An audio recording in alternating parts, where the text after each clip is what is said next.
Consequently, then, the ruling I made against Mr. Baloyi stands that he cannot use the statement of accused number 2 to cross-examine accused number 1 because of the exigencies which I have mentioned, that no pronouncements have been made regarding the status of the statements or confessions or pointing outs.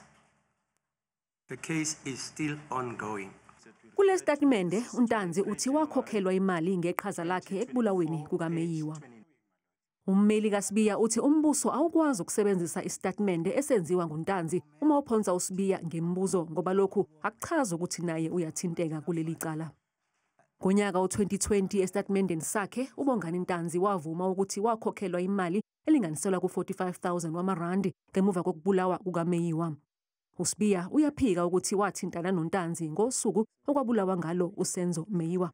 Icala liyaqhubeka.